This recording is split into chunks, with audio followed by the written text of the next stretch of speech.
এলাকার দাবিকে মান্যতা দিয়ে নতুন কংক্রিট বীজের শুভ সূচনা শুধু সময়ের অপেক্ষা। আজ পাঁচবেড়িয়া গ্রাম পঞ্চায়েত এলাকার উত্তর গোবিন্দনগরে সরজমিনে পরিদর্শন করে গেলেন প্রশাসনিক আধিকারিক সহ দাসপুরের বিধায়িকা মমতা ভূঁইয়া, দাসপুর এক পঞ্চায়েত সমিতির সভাপতি সুকুমার পাত্র, বিডিও সহ অন্যান্যরা।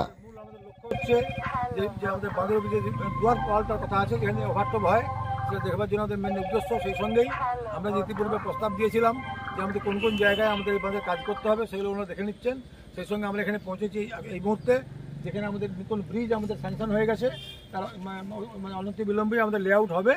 এবং এখানে আমাদের উত্তমবাবু আছেন, উনি পরিষ্কার উনি বলেছেন যে এখানে যে জমি যারা দাতা তার সঙ্গে আমরা ইতিপূর্বে কথাবার্তা বলেছি, এবং তখন জল বেড়ে গেল, এখন জল কমে গেছে এবং অতি সত্বর এখানে লেআউটের ব্যবস্থা হবে। আর সেই সঙ্গে আমরা টোটাল সিসি এমবেঙ্কমেন্টটা আজকে ইন্সপেকশনে বেরিয়েছি, এবং যেখানে যেখানে আমাদের জল ওভারটপ করার কথা সেখানে যে আমাদের মাখাটাল মাস্টার প্ল্যানের মধ্যেই আমাদের বাঁধ তৃতীয় সার্কিট, সার্কিট এবং নাজুর সার্কিট, তিনটা বাঁধই সংরক্ষণের জন্য যে পরিকল্পনা গ্রহণ করা হয়েছিল তা পর্যায়ক্রমে আমরা ইন্সপেকশনের মাধ্যমে আমরা যাতে কাজ ত্বরান্বিত হয় তার জন্য আজকে জয়েন্ট ইন্সপেকশন প্রথম দিনে আমরা করলাম।